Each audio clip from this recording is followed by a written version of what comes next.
자, 앞에서 우리 공부한 거 총 8가지. 암송 다 하셨죠? 네. 자, 책 보지 마시고 날 보세요, 날. 첫째. 네. 둘째. 네. 네. 세 번째. 네. 네 번째. 네. 다섯 번째.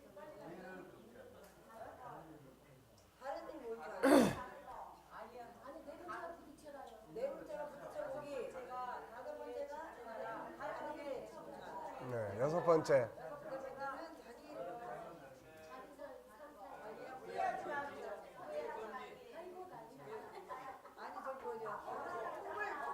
자, 일곱 번째. 그게 마지막인데?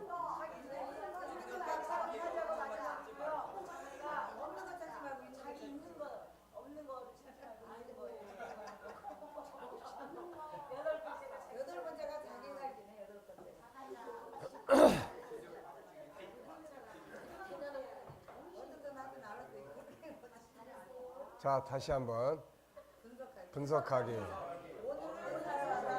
세 번째, 네 번째. 뭐요? 네, 네. 다섯 번째, 여섯 번째. 네, 후회하지 않는다. 일곱 번째. 네, 있는 거 찾고. 여덟 번째. 네.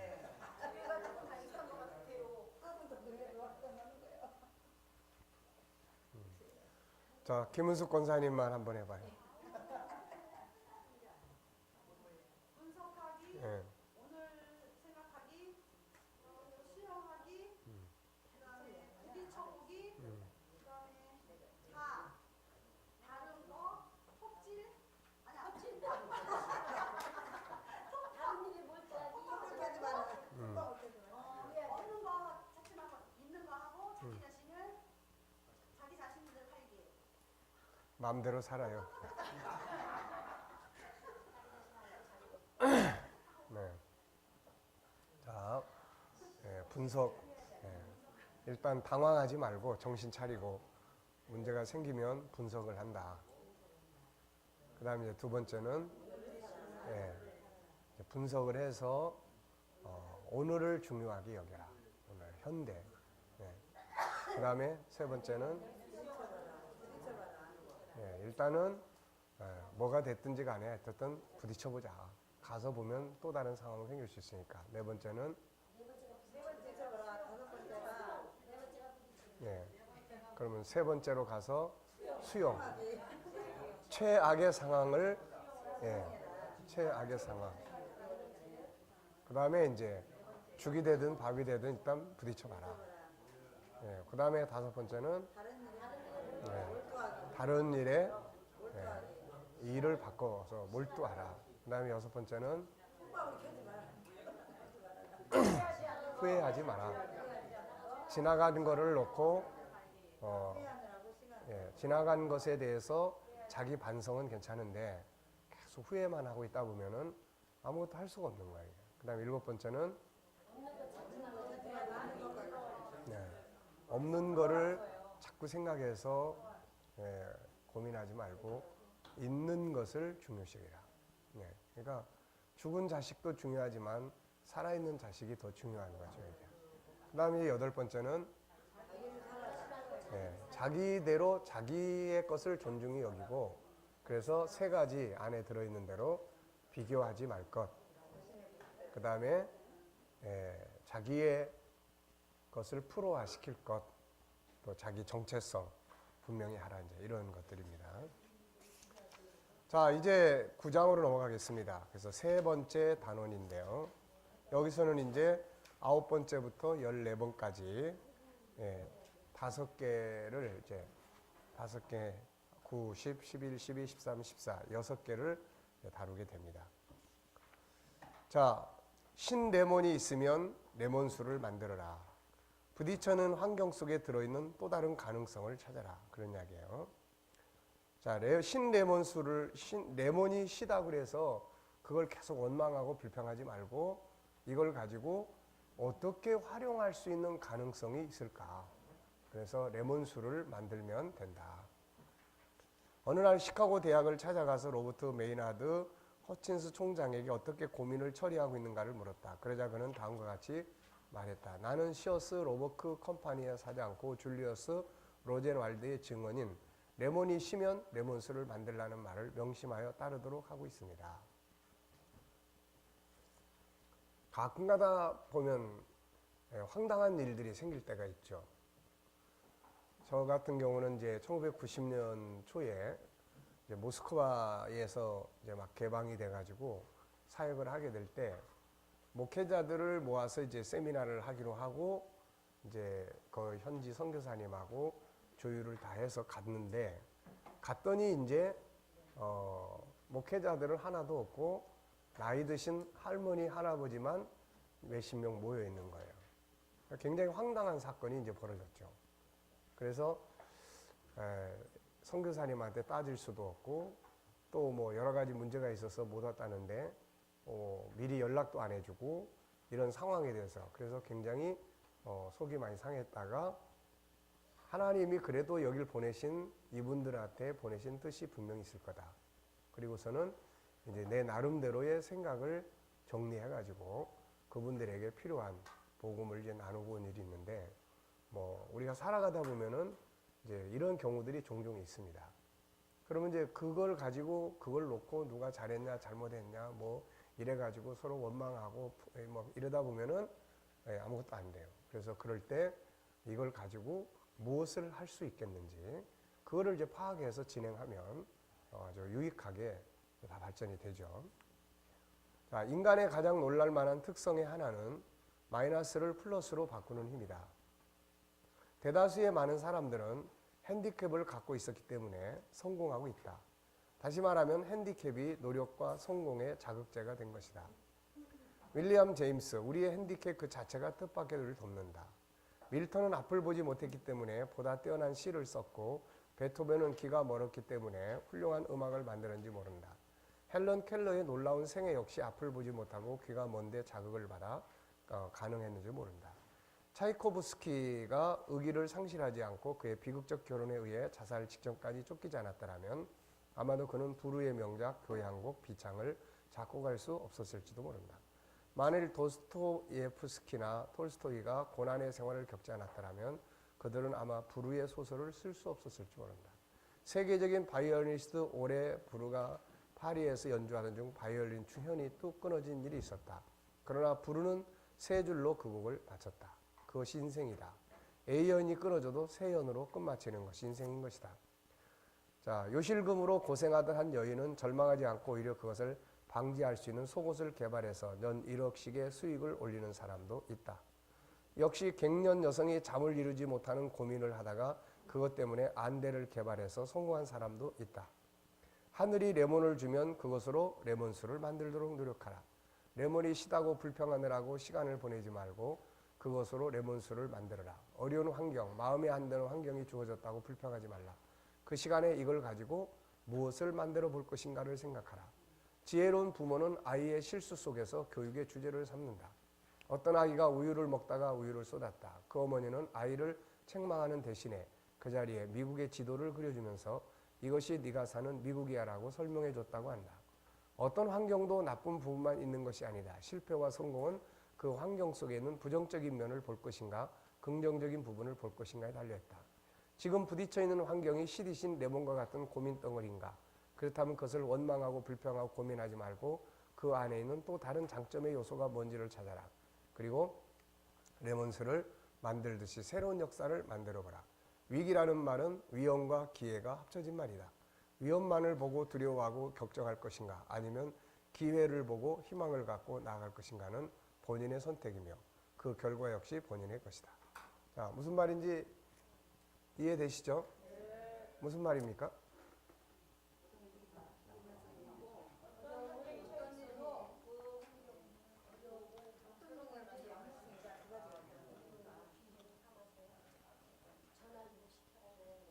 네, 어려운 환경이 생각지 않은 환경이 주어졌다고 그래서 원망하고 불평하고 고민하지 말고 이걸 가지고 무엇을 만들어 볼 수 있을 것인가, 이걸 생각을 하는 거죠. 이게 항상 모든 역사는 그런 이상하게 생긴 환경 속에서 만들어져요. 청바지 사건 이야기 많이 나왔죠.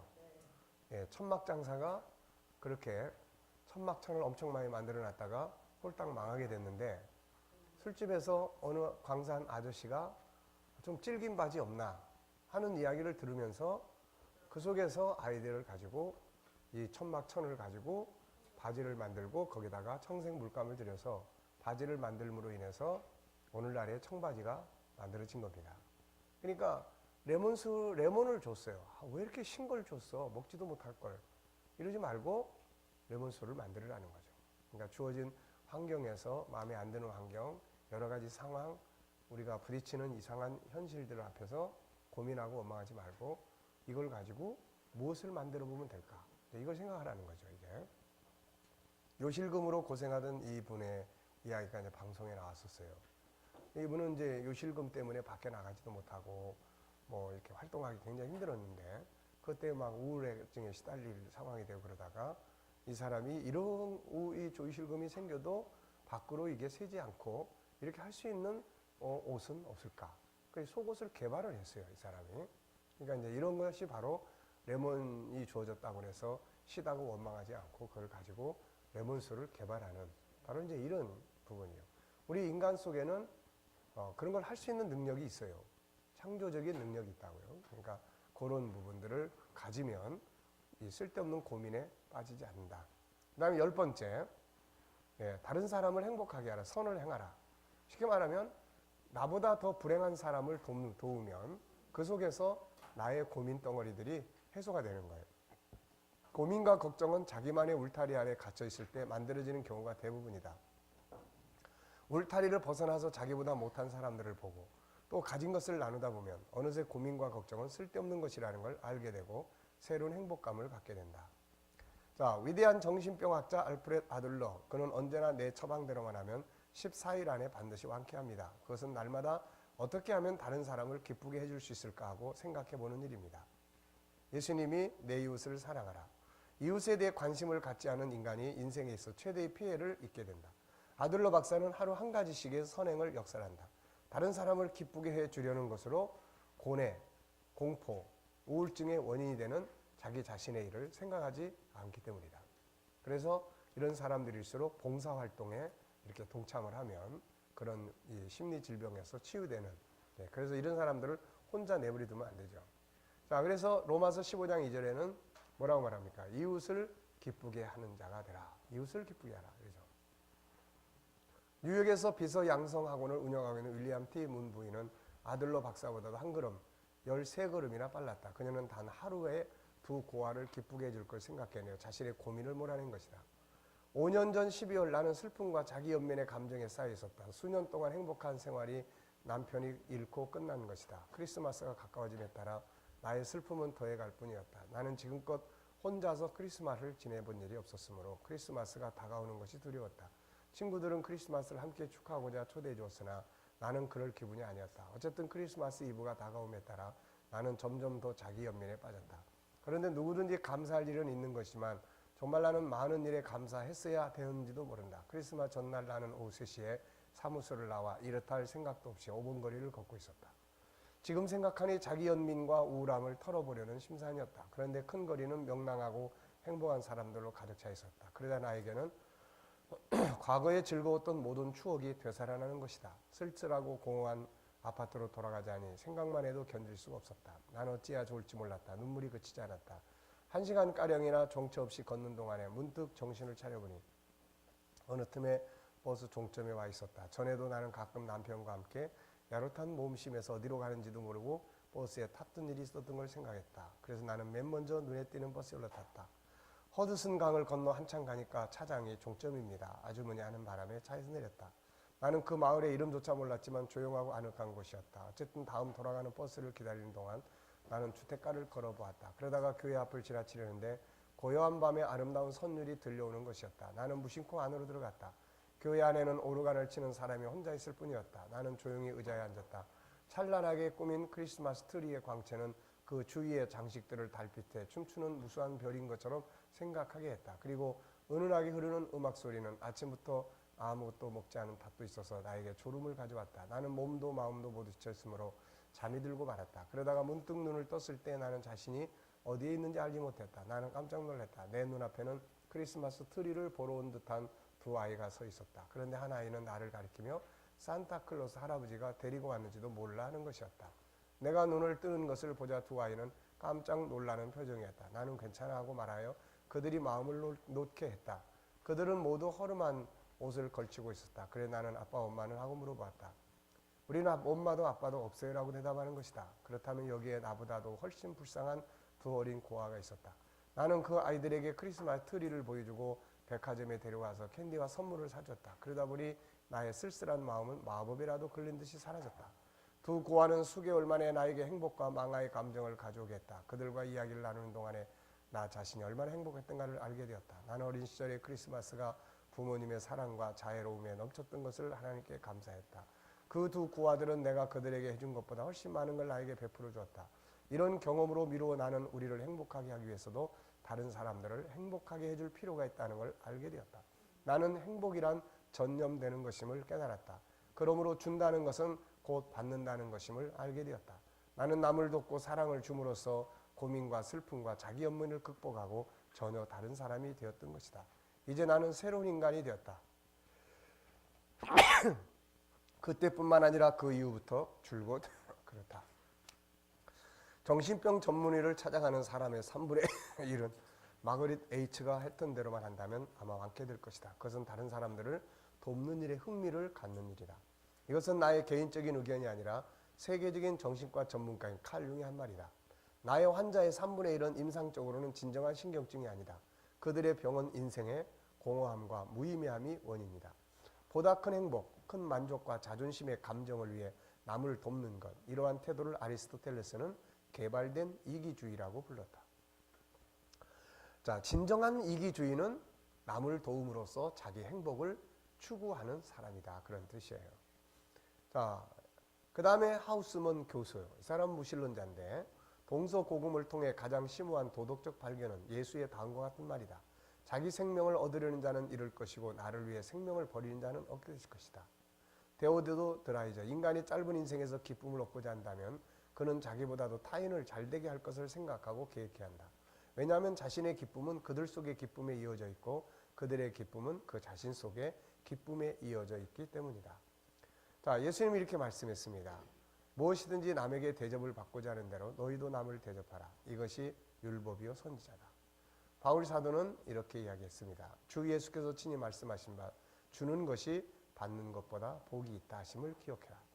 무엇을 나눌까를 생각하는 사람은 기쁨과 행복을 얻는 비결이요 무엇을 더 얻을까 하는 사람은 걱정을 만드는 비결임을 기억하자. 잘 아셨죠? 네. 자, 11번째는 무엇입니까? 이제 그 속에 있는 장점을 찾아라. 고민 덩어리가 때로는 성공을 가져다주는 축복이 되기도 한다. 네, 청바지는 천막천장사가 망하면서 만들어진 아이디어 제품이었다. 요셉에게 다가온 인생의 고민 덩어리는 그를 애굽의 총리가 되게 하는 보물의 씨앗이었다. 버려진 옷걸이로 벽 조명기구를 만드는 사람도 있고 버릴 옷을 사용해서 바다 카페 만드는 사람도 있습니다. 세상에 그 어떤 것도 어두운 면만 있는 것은 없다. 그 안에는 반드시 밝은 면도 있다. 당신을 고민스럽게 하고 있는 것들이 뭔가 그 안에 장점, 보물의 씨가 반드시 들어있음을 신뢰하고 낙심하고 고민하는 대신 보물의 씨를 찾아라. 그 속에 들어있는 뭘 찾아요? 하나님의 뜻을 찾아라. 그 속에 있는 나를 훈련하는 부분들을 찾아라. 그 속에 있는 내가 가야 할 궁극적인 부분들을 찾아라. 그 속에서 새롭게 출발할 수 있는 건 뭔지 찾아보라. 고민거리 없이 성공한 사람은 없다는 것을 기억하자. 모든 역경은 그와 똑같은 정도의 혹은 더 많은 보답의 씨앗을 가지고 온다. 모든 불행에는 그 크기만큼 무엇도 들어있어요? 행복의 씨앗도 들어있다. 하늘 아버지께서 주신 말씀을 기억하자. 다 같이.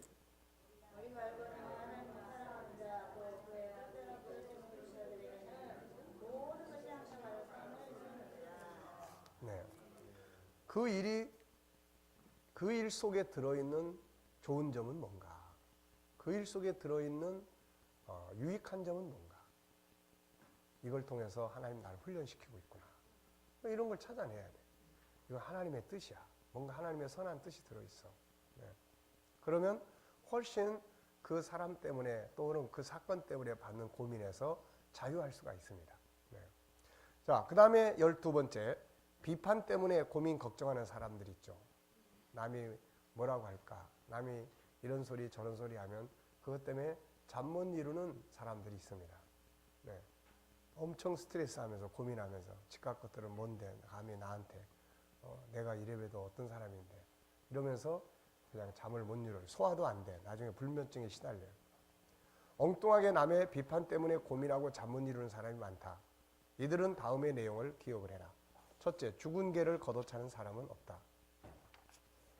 미국 교육계에 물의를 일으킨 사건이 1929년에 일어났다. 온 나라의 학자들이 그 사건을 확인하기 위해 시카고로 몰려들었다. 이보다 수년 전에 로버트 허친스라는 젊은이가 급사, 벌목 노동자, 가정교사, 빨랫줄 판매운동을 하면서 예일 대학을 졸업했다.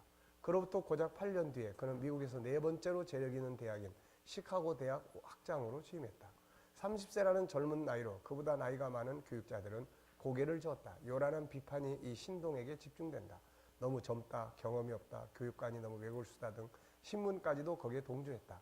그의 취임식이 거행되던 날 친구 하나가 로버트 허친스의 아버지에게 나는 오늘 아침 신문에 아드님을 공격하는 사설이 실려있는 것을 읽고 분개했습니다라고 말했다. 그러자 그의 아버지는 이렇게 대답했다. 그렇습니까? 꽤 가혹하더군요. 그렇지만 아무도 죽은 개를 걷어차지는 않으니까요. 뭔 말인지는 이해되시죠? 네. 여러분도 이제 이렇게 생각하시면 돼요. 그래? 그래도 내가 잘난 사람이 뭐든 잘난 사람이 모양이다. 네. 그러므로 당신이 다른 사람에게 걷어차였다든지 비판을 받았을 때는 당신을 걷어찬 사람은 그것으로 자기가 잘난 것 같은 느낌을 맛보고 있다는 것을 당신은 기억하는 게 좋다. 그것은 흔히 당신이 무엇이든지 남의 주목을 끌만한 일을 하고 있다는 것을 뜻한다. 네. 저속한 사람은 위인의 결점이나 실수에 대해 대단한 기쁨을 느낀다. 기억해두자. 누가 비판을 하거든 이렇게 생각하고 자기에게 말하라. 다 같이 한번 해보세요.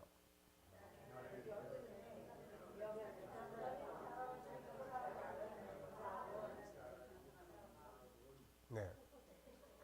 자, 이렇게 생각하라는 거예요. 그래, 내가 살아있으니까 밝힐 줄도 하는 거지. 네. 두 번째, 비판을 무시하고 최선을 다해라. 나는 스미들리 버틀러 소장과 대화를 나눈 일이 있다. 천리안이니까 천리안이니 저승사자니 하는 별명을 가진 희대의 인물이다. 그는 미국 해군 중에서 가장 화려한 경력과 심한 질시를 받은 사령관이다. 그는 나에게 이런 말을 했다. 젊었을 때 그는 인기를 얻고 싶었다. 무엇보다도 세상 사람들이 좋은 평판을 얻고 싶었다. 그래서 극히 사소한 비판에도 신경이 날카로워져 흥분하고 그랬다. 그러나 30년 동안의 해군 생활은 그러한 그의 얼굴 피부를 무디게 했다. 그는 이렇게 말했다. 나는 자주 욕설을 들었고 모욕도 당했습니다. 겁쟁이, 독사, 스컹크라고요. 나는 윗사람들에게도 형편없는 말을 들었습니다. 영어의 온갖 욕설을 모두 나에게 퍼부었습니다. 분해서 화가 났냐고요? 아니요. 요즘은 내게 욕을 퍼붓는 소리가 들려도 욕하는 자의 얼굴을 보지 않습니다. 아마도 천리안은 비판을 졸업해버린 모양이다. 그러나 우리 대부분은 우리에게 던져주는 조소나 욕설에 너무 신경을 쓰고 있다. 예수의 당한 일을 생각해야 한다. 예수에게도 이런 일이 일어났다면 우리가 그 이상을 기대하는 것은 무리가 아니겠는가. 주님은 제자들을 보내시면서 이런 말씀을 하셨죠. 제자가 그 선생보다 또는 종이 그 상전보다 높지 못하나니 제자가 그 선생 같고 종이 그 상전 같은 족같도다. 집주인을 바알세불이라 하고 있거든 하물며 그 집 사람들이랴. 그러니까 세상이 다 그런 거예요. 그래서 비판하고 비판받을 때 자기를 돌아봐서 잘못된 점을 바꾸는 것은 훌륭한 것이지만 남의 말에 자기 인생을 망가뜨리고 고민하고 염려하며 괴로워하는 것은 이건 부질없는 짓이다. 나는 오래전부터 다른 사람에게 부당한 비판을 받지 않도록 할 수 있다는 건 불가능한 일이지만 그러한 비판에 정신 쓰지 않도록 한다는 것은 가능하다는 걸 깨달았다. 그 점을 명확하게 밝혀두겠는데 모든 비판을 무시하라고 주장하는 건 아니다. 부당한 비판을 무시하라고 말하는 것이다. 나는 엘리너 루스벨트 여사에게 부당한 비판에 대한 당신의 마음가짐 어떠냐고 물어본 적이 있다. 백악관에 살았던 여성 가운데서 그녀만큼 열렬한 동지와 맹렬한 적을 가진 사람은 별로 없을 것이다. 소녀 시절에 그녀는 거의 병적이라고 할 만큼 내성적이어서 다른 사람이 뒤에서 험담하는 걸 무서워했다고 내게 말했다. 그래서 어느 날 그녀는 숙모에게 고민을 털어놨다. 숙모님, 전 이 일을 하고 싶은데 남들이 뭐라고 할까봐 겁나요. 데이 루스벨트의 누이 동생은 조카딸의 얼굴을 뚫어지게 지켜보더니 이렇게 말했다. 네 마음속으로 그게 옳다는 걸 알고 있거든 남이 하는 말 따위에는 신경 쓰지 않도록 해라. 엘리노 루스벨트는 나에게 숙모의 충고는 그녀가 뒷날 백악관의 여주원이 되었을 때 정신적 지주가 되었다고 이야기했다. 그녀는 온갖 비판 속에서 벗어난 유일한 방법은 드레스맨의 도자기 인형처럼 손마리에 자리 잡고 앉아있는 일이라고도 이야기했다. 자기 마음속에서 옳다고 믿는 일을 하면 된다. 해도 비판을 듣고 하지 않아도 비판을 듣는다. 어차피 비판에서 벗어날 수 없는 것이다. 이것이 그녀의 충고다. 그냥씩 웃어버려라. 3000년 전에 성경은 이미 말씀을 주셨다. 전도서 7장 21절 다 같이 읽어보세요.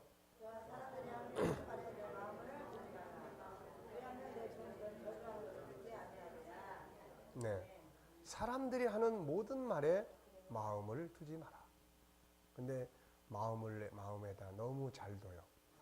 그래가지고 잠을 못 자고 괴로워하고 힘들어하고 증오하고 그 다음날 이제 퉁퉁 부어가지고 자기 일을 못합니다. 밥을 먹으려고 해도 그 사람 말이 생각나가지고 밥맛이 뚝 떨어지고 그래서 결국은 몸과 마음을 아프게 만드는 거예요. 자, 그 다음에 세 번째는 자신이 저지른 어리석은 행동을 기록해 두자. 자기 반성법, 자기 컨설팅, 회개. 나는 자신의 잘못을 남의 탓으로 돌렸던 일이 있었는데 나이를 먹어감에 따라 현명해져 결국 모든 나의 불행은 나의 책임이라는 걸 깨닫게 되었다. 나의 몰락은 누구의 탓도 아니다. 나 자신의 탓이다. 내가 나 자신의 최대의 적이며 나 자신의 비참한 운명의 원인이다. 부당한 비판을 받았을 때 화를 자제하고 이렇게 말하기로 하자. 잠깐만, 물론 나도 완전 무결한 사람 아니다. 만약 아인슈타인이 90%나 잘못했다고 고백했다면 나는 적어도 80%는 잘못됐을지도 모르겠군. 어쩌면 이 비판을 맞았는지도 모르겠다. 그렇다면 도리어 감사해야겠는 걸. 그리고 거기서 나는 뭔가를 얻도록 노력해야겠어. 자, 그래서 12번째는 뭡니까? 비판 때문에 고민에 빠진 사람들을 위한 이야기예요. 뭐 하지 말라고요? 비판을 받을 때 첫째는 죽은 개를 걷어차는 사람은 없어. 그래도 내가 괜찮은 사람인가 봐. 둘째, 최선을 다해라. 자기 할 일 하고 가면 된다. 그래도 속상하면 예수님을 생각해보라. 그 다음에 세 번째는 자기 컨설팅을 해라. 비판을 받거나 그럴 때 자기를 돌아보는 것은 중요한 거예요. 자기 컨설팅. 자, 13번째는 이제 고민 해법. 뭡니까? 털어놔라.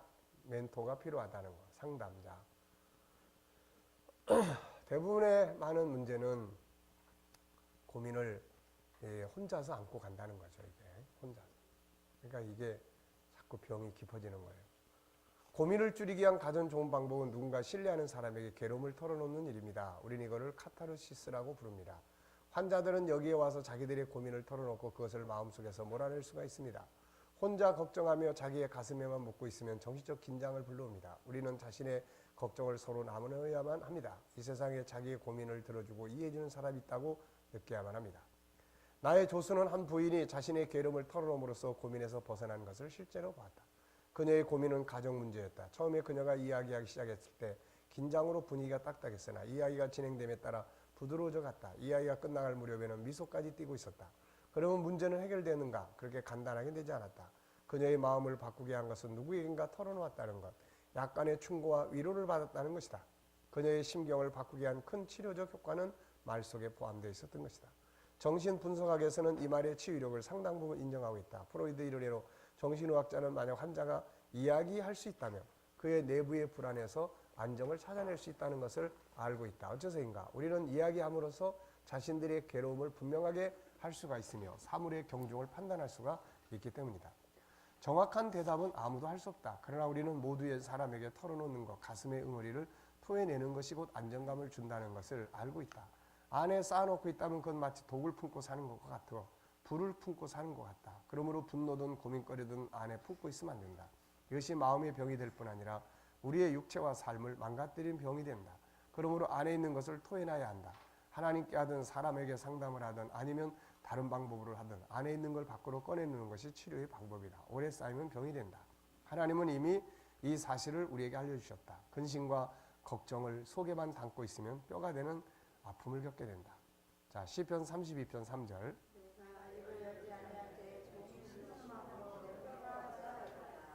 네. 그러니까 토해내지 않고 안에다가 계속 고민만 하다 보니까 뼈가 쇠해지는 거예요. 그래서 하나님은 시시로 그에게 토해낼 것을 말씀합니다. 시편 62편 8절 다 같이.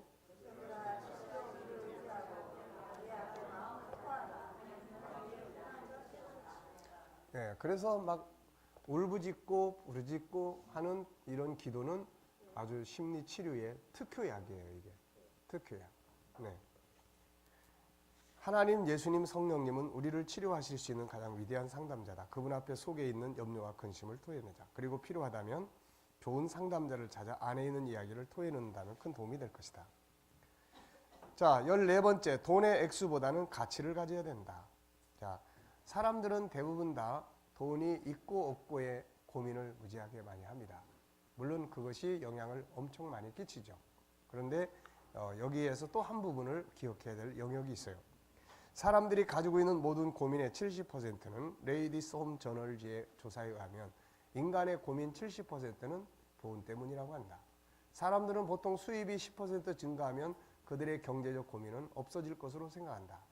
그래서 수입이 늘어나면 괜찮을 것이라고 생각을 해요. 그런데 사실은 그렇지 않다는 겁니다. 뉴욕 워너메이커 백화점의 고객에 대한 경제고문 엘시 스태플턴. 그녀는 개인적 상담역으로서도 돈 문제로 고민하는 사람들을 도와왔다. 그녀는 온갖 종류의 소득세에 관하여 적게는 1년에 $1,000밖에 소득이 없는 직군에서부터 많게는 1년에 $10만 달러나 수입이 있는 사장에 이르기까지 여러 계층의 사람과 상담해왔다. 그녀는 이렇게 이야기하고 있다. 돈을 많이 번다고 경제적 고민이 없어지는 건 아닙니다. 수입의 증가는 오직 낭비만 증가시킬 뿐이며 두통이 증가되는 것을 종종 보았습니다. 대부분 사람들 고민의 원인은 금전의 부족이 아니라 가지고 있는 돈을 쓰는 방법을 모르는 것입니다. 네. 그러니까 우리는 물론 뭐 이게 전혀 틀린 건 아니지만은 돈의 많고 적음에, 그런데 문제는 돈을 쓰는 방식에 대해서 이게 올바르지 못하면은 뭐 거기서 조금 더 20-30%씩 더 월급이 올라도 얼마 안 가가지고 그냥 더 큰 쪼들림을 얻게 돼요. 더 큰 쪼들림을. 그래서 작은 집에서 하는 사람보다 큰 집에서 하는 사람이 빚이 훨씬 더 많아요. 개인 사업을 하는 사람보다 대기업은 빚이 훨씬 많습니다. 우리나라는 빚이 혹시 얼마나 되는지 아십니까? 네, 우리나라의 빚이 1,400조 정도 된다고 합니다. 1,400조 정도. 1,400조라고 해도 우리는 전혀 전혀 우리는 지금 감각이 없어요. 왜냐하면 1,400조가 어떻게 생긴 건지 잘 모르기 때문에. 네. 우리는 오히려 1,400만 원이면 더 쉽게 이해를 하죠. 네. 자, 사람은 돈을 먹고 사는 자가 아니라 가치를 먹고 사는 자다. 예수님은 사람이 떡으로만 사는 것이 아니라고 하셨고 먼저 그 나라와 의를 구하라고 했습니다. 돈은 필요한 것이지만 세상에는 돈보다 중요한 것들이 많죠. 예수님 자신도 물질을 얻기 위해 십자가의 길을 간 게 아니라 인류 구원과 하나님의 뜻이라는 가치를 이루기 위해 십자가에 죽으신 것입니다. 제자들 역시 처음에는 물질적 나라를 위해 예수님을 따라다녔지만 이건 실패했죠. 후에 성령의 임재가 있은 후에는 물질적인 나라가 아니라 생명의 가치를 중요하게 여기는 하늘의 나라를 위해 일하게 되었고 이 가치는 자신들의 목숨까지 바칠 수 있는 동기가 되었습니다. 사람들은 돈이 많으면 모든 것이 해결될 것으로 생각하지만 돈 때문에 망하는 사람들, 파괴되는 가정들이 얼마나 많습니까? 세상에는 돈보다 더 위대한 가치들이 많다는 거죠. 돈이 필요 없다는 게 아니라 가치가 함께 가야 돼요. 가치가. 그래서 올바른 가치, 돈을 버는 일에 대하여, 돈을 쓰는 일에 대하여, 사용하는 것에 대해서 올바른 가치를 갖지 않으면 많아지면 많아질수록 낭비만 더 커진다는 이야기고 규모만 커진다는 이야기예요. 왜 예수님께서 사람이 떡으로만 사는 것이 아니라고 하셨는지를 깊이 생각하자.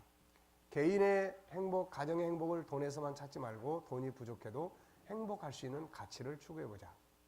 자, 앞에서 있는 두 장에 소개한 고민에서 벗어나기 위한 방법 8가지 다시 한번 해보겠습니다. 첫째, 둘째,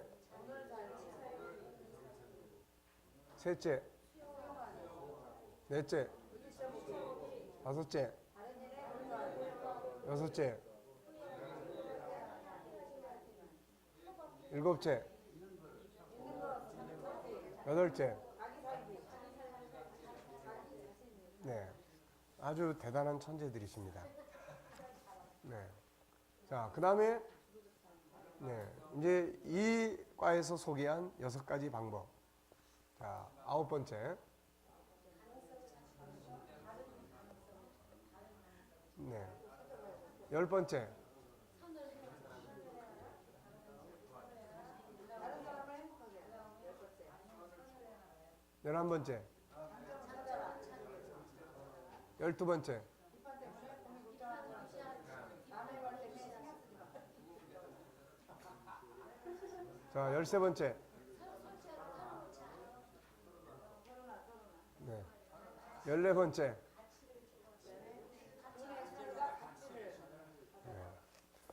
정말 대단하세요.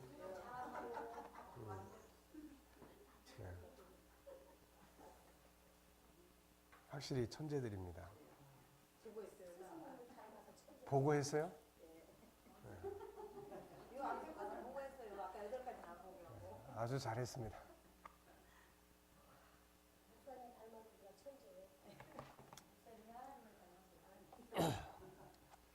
네. 나는 하나님을 닮은 사람입니다. 자, 그러면 이제 마지막으로 하나 남았습니다. 하나는 이제 영적인 방법이에요. 15개 중에 영적인 방법. 그래서 저는 이제 그 중에서도 이제 뭐 여러 가지 이렇게 사용하는 것들이 많이 있지만 분석을 이제 좀 많이 합니다. 그리고 분석을 통해서 상황에 대해서 최악 상황으로 간다면 어디까지 갈 것인가. 그리고 나서 그 상황까지 염두에 두고 그걸 받아들인다. 그리고 오늘부터 내가 오늘 속에서 그때까지 그 상황을 최소화시킬 수 있는 방법들을 찾아서 이렇게 이제 만들어 가고 있습니다. 그러면 그 상황을 변화시킬 수 있는 이런 것들이 이제 많이 생기죠. 자, 그러면서 이제 영적인 일은 함께 가야 됩니다. 꼭 순서대로 해보고 이게 마지막 순서로 하는 거다. 이렇게 하면 안 되고 같이 가는 거예요. 같이. 자, 여기서는 이제 순서대로 마지막 방법입니다. 첫째, 하나님과 하나 돼야 된다. 인간은 신이 아니다. 답은 하나님께 있다. 인간은 신이 아니다. 그래서 스스로 염려, 근심, 고민을 해결할 수 있는 힘에는 한계가 있다. 마치 어린아이가 아무리 능력이 있어도 아이 힘으로만 모든 문제를 해결할 수 있는 데는 한계가 있다. 그래서 아이는 부모의 도움을 받는다. 마찬가지다. 인간은 신이 아니다. 그래서 하나님의 도움이 절대로 필요하다. 시편 127편 1절 2절.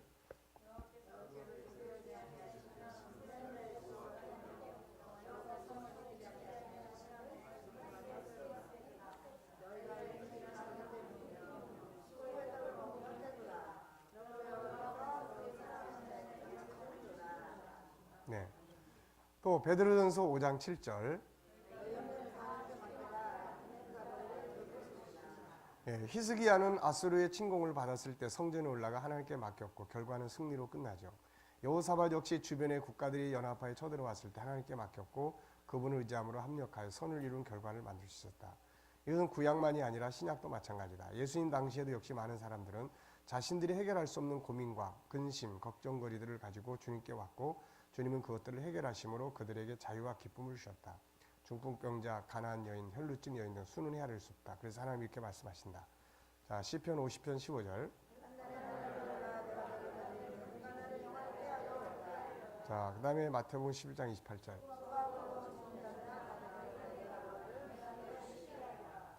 자, 주님 승천하신 후에 제자들은 많은 염려와 근심에 있었죠. 그런데 성령의 임재 후에 그들의 고민, 걱정, 근심은 모두 기쁨과 능력으로 바뀝니다. 성령의 역사 안에는 어떤 고민도 걱정도 있을 수 없다. 성령의 감동과 하나 되라. 십자가 안에서 죄에 대한 고민과 근심은 사라진다. 주님의 십자가를 바로할 걸 활용하라. 우리의 문제들이 하나님의 손에, 주님의 손에, 성령의 역사 속에 넘어갈 때는 이게 오히려 축복의 도구가 되는 거죠. 하나님은 고민 속에서 인간이 붙잡을 수 있는 마지막 한 수다. 두 번째, 하나님의 말씀과 하나 되라. 하나님의 말씀은 전체가 다 답이에요. 답. 하나님의 말씀은 우리가 고민하고 있는 모든 문제들의 해답이다. 그래서 시편 119편 105절은 주의 말씀은 내 발의 등이요 내 길의 빛이니이다. 그래서 고민과 근심이 생겼을 때 성경 안에는 하나님의 말씀에서 답을 찾아야 돼요. 이 답을 찾았을 때 그걸 암송하고 외치고 묵상하고 믿고 행동하라. 말씀을 믿고 암송하고 행동할 때 어떤 일이 일어날지를 다음의 말씀들을 설명한다. 다 같이 한번 읽어보세요.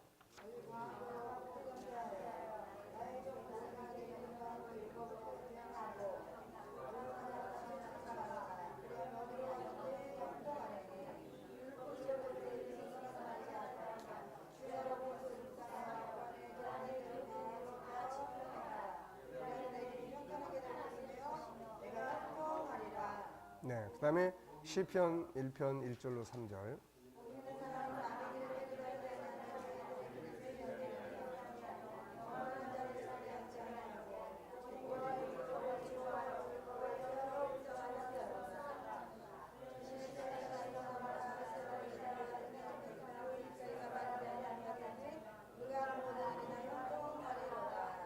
네.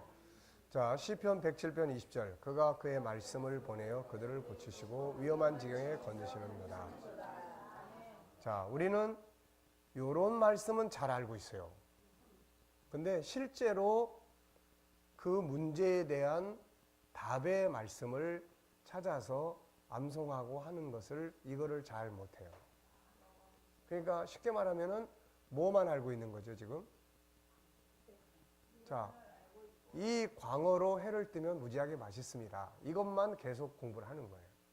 그리고 실제로 광어는 안 먹는 거죠. 그러니까 우리는 항상 대부분이 요 개론적인 것만 진리를 알지니 진리가 너희를 자유케 하리라.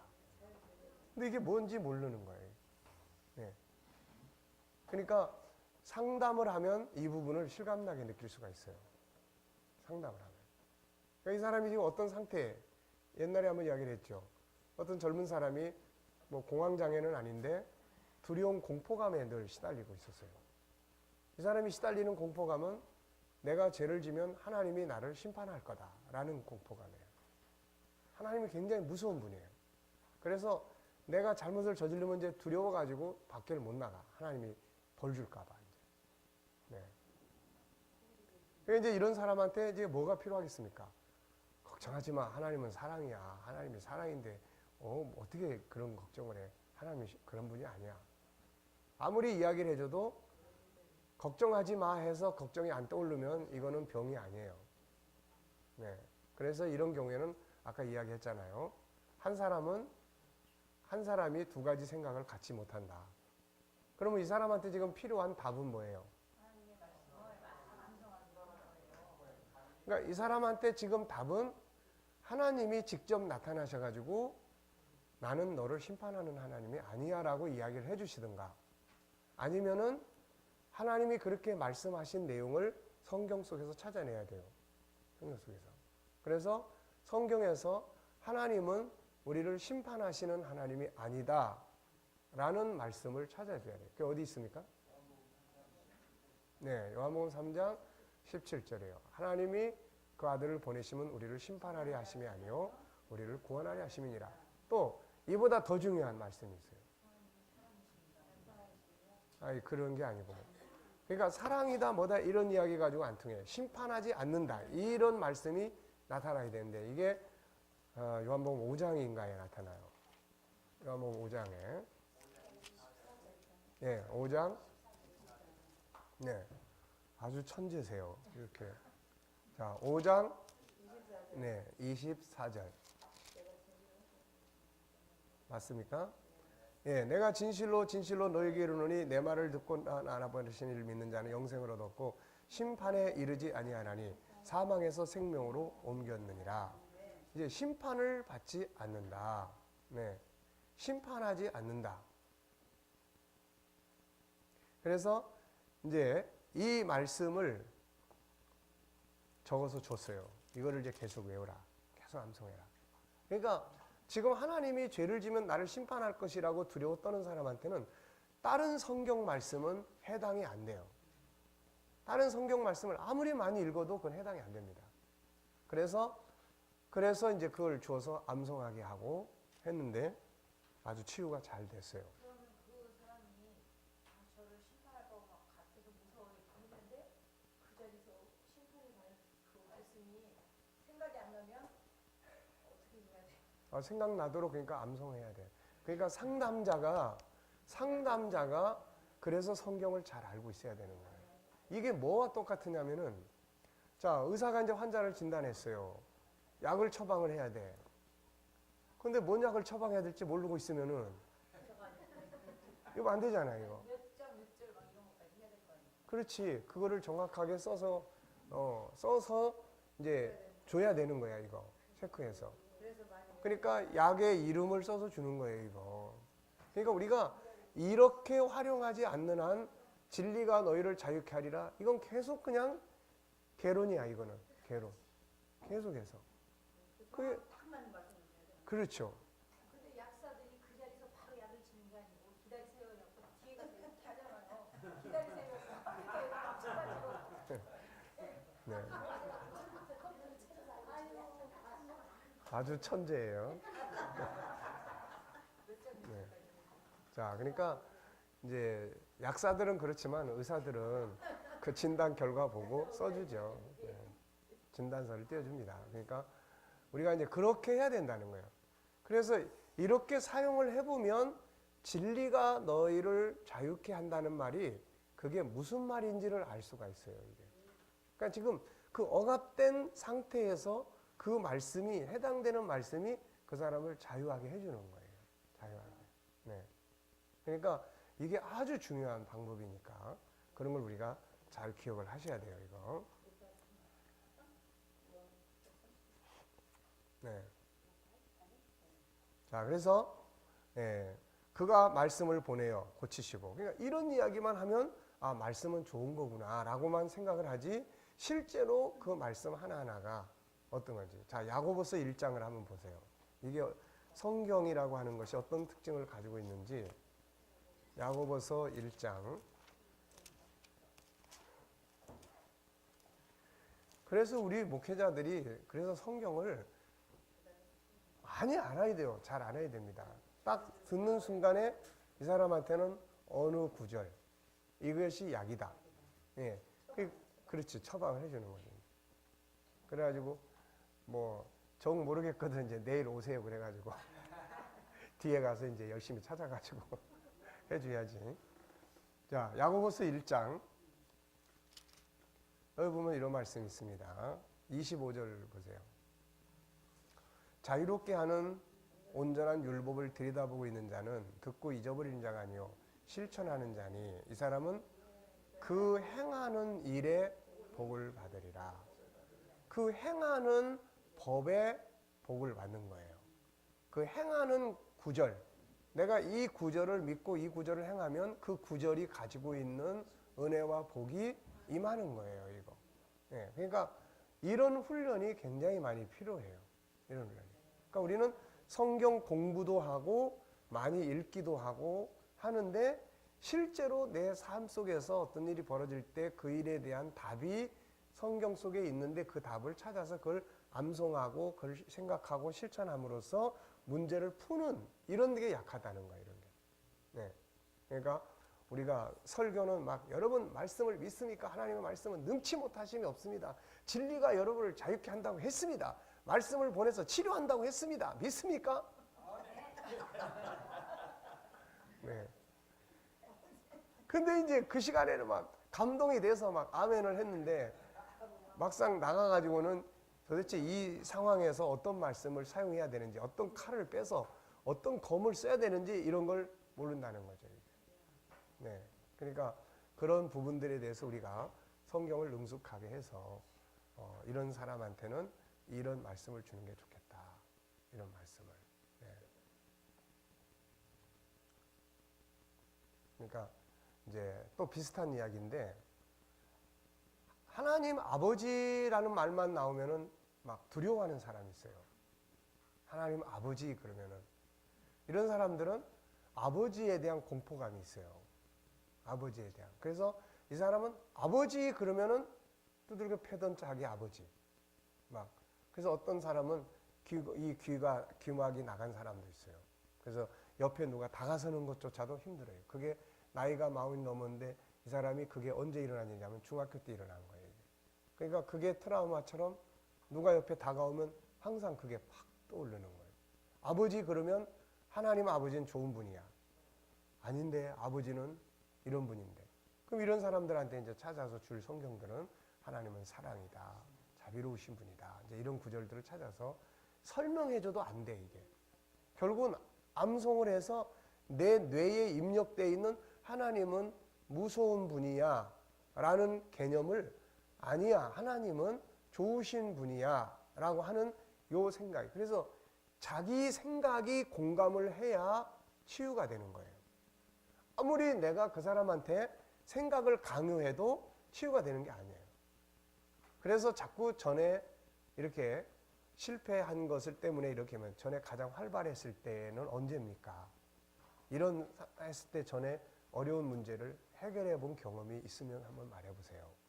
과거 속에 있는 문제들을 해결했던 것들을 생각나게 해서 이 사람으로 하여금 문제는 해결할 수도 있어, 나도 이런 것들을 스스로 공감할 수 있어야 지금 부딪혀있는 문제들을 풀어갈 수 있어요. 아무리 상담자가 자기 생각을 이야기를 해줘도 이 사람이 마저 공감대 형성이 안 되면 안 되는 거예요. 그러니까 이런 부분들이 그래서 체험을 할 수 있도록 만들어주는 것이 아주 중요합니다. 이게. 네, 무슨 말인지 아시겠죠? 자, 그 다음에 이제 천국과 하나 되는 거예요. 첫째는 하나님과 하나 되고, 그 다음에 말씀과 하나 되고, 천국과 하나 되는 거예요. 그래서 천국 계시록 21장, 22장 다 외우시죠?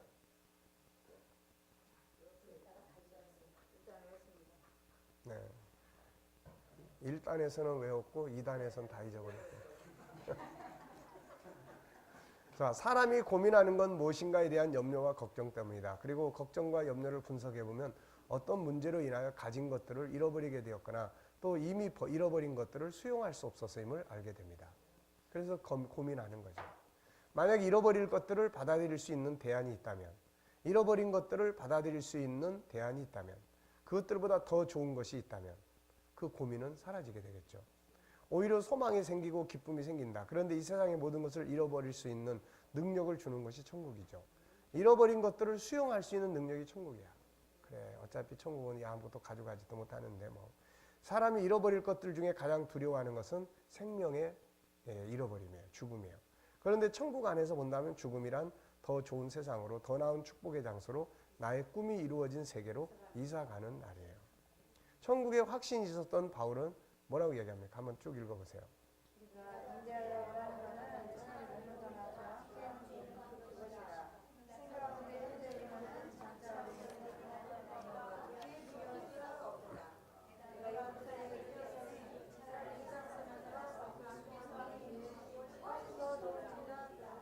네, 이 사람은 차라리 빨리 떠나서 가는 게 좋겠다. 네. 근데 살아있는 것의 유익은 뭐냐? 이 천국 복음을 여러분들에게 전해줘서 여러분들에게 도움이 될 수 있으니까 이게 내 인생. 그래서 이 사람한테 사는 건 무엇이고 죽는 건 뭐냐? 예, 죽는 거는 주와 함께 거하는 것이고, 사는 것은 이걸 여러분들한테 전해서 여러분들에게 유익을 주는 것이다. 이런 거예요. 천국을 알면 많은 것들을 내려놓을 수 있고, 이건 수많은 고민을 해결하게 도와줍니다. 천국은 인간의 방법을 해결할 수 없는 수많은 문제들을 몽땅 해결해주는 열쇠가 돼요. 실제로 바울 사도는 세상의 모든 고민과 고통을 천국을 배경으로 해결해 갑니다.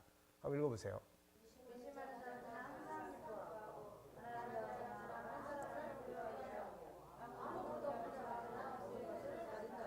네.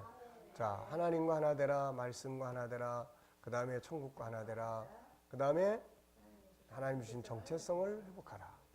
하나님의 자녀의 정체성을 회복할 때 염려와 근심은 사라진다. 수많은 문제들은 자신의 정체성을 모르는 데서 발생한다. 우리는 처음에 하나님 형상대로 지음받은 그분의 자녀였다. 그리고 예수 그리스도 안에서 그 권리를 다시 회복했다. 그러므로 그 안에 있는 5가지 성품을 회복해서 그걸 활용해보라. 5가지 성품을 활용하게 될 때 수많은 염려와 근심들은 사라진다. 자신감이 생기기 때문이며, 자신감이 생기면 고민은 사라진다. 본래 하나님의 성품은 뭐 하는 거예요? 다스리고 정복하는 거예요. 다스릴 수 있는 권세예요. 권세. 이게 능력이라고요. 이게. 다 같이 시작.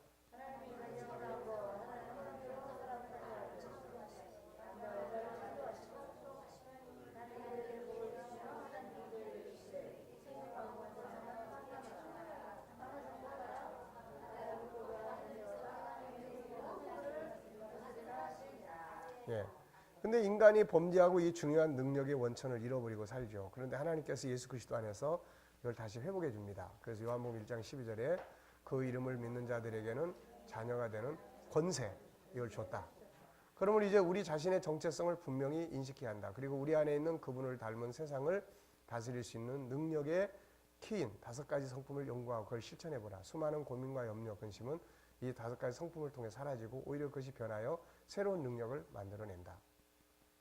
존귀함의 능력 하나만 활성화시켜도 우리가 우리의 삶을 엄청 바꿔놓을 수가 있어요. 네.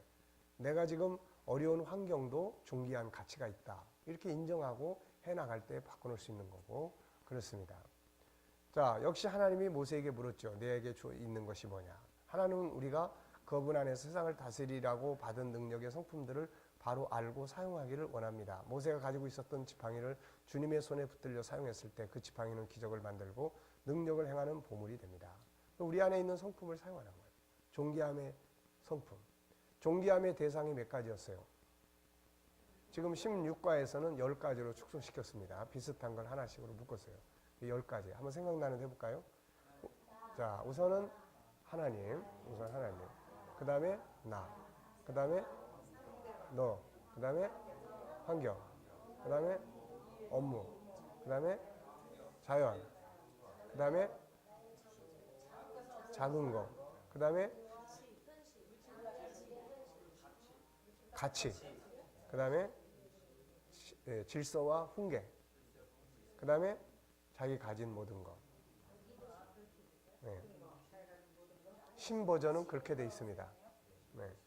자, 다시 한번. 나, 하나님, 나, 너, 환경, 업무, 자연, 작은 것, 가치, 훈계와 질서, 나의 모든 것.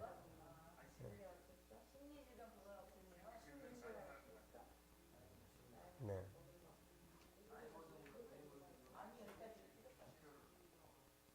네, 어쨌든 그만큼 들어있습니다. 그래서 10가지로 축소시켰으니까. 그러니까 이런 걸 우리가 사용을 안 하기 때문에 그러는 거지. 그 중에서 어느 하나를 사용을 한다면 우리가 지금 현재 고민하고 있는 것들 속에 또 다른 보물이 들어있다는 것을 그런 훈련을 통해서 찾아낼 수가 있는 거예요, 이게. 그러니까 그런 훈련들을 이렇게 일상적으로 늘 하고 훈련해 나갈 때 아무리 안 좋은 것도 이건 이 속에 존귀한 가치가 있어라고 한다면 그런 걸 인식한다면은 괜히 고민할 필요 없죠. 그 속에 들어있는 걸 찾아서 유익하게 할 수 있으니까요, 이게. 이 고민 해소 방법에 대한 것들을 이제 보면은 레몬을 받았을 때 주스를 만들어라. 장점을 찾아라. 전부 다 그런 의미들이에요, 이게 다. 네? 네. 자, 그래서 주의사항이 있습니다, 이제. 그러니까 5가지 성품을 올바르게 개발해서 활용하는 거, 이거 굉장히 중요한 것입니다, 이게. 자, 그래서 주의사항이 있습니다. 하나님이 하나 되고 우리가 안에 있는 다 성품을 연구해서 활용해 나갈 때 천국 신뢰하고 말씀의 답을 찾아서 나갈 때 이 답을 말씀 속에서 답을 찾는 훈련을 하셔야 돼요, 이거. 그래서 답을 찾아서 문제의 답을 찾아서 그걸 암송하고 묵상해서 그 생각이 나를 지배할 때 그 문제로부터 자유함을 얻는 거예요. 이게 바로 진리가 너희를 자유하게 한다는 말씀의 의미예요. 아시겠죠? 그걸 해보셔야 됩니다, 그걸. 자, 그런데 이제 주의사항들이 있다. 그 주의사항을 지키지 않으면 효과 낼 수 없다. 첫째, 뭘 버려야 돼요? 고정관념을 버려야 돼요. 아유, 아무래도 나는 안 된다니까.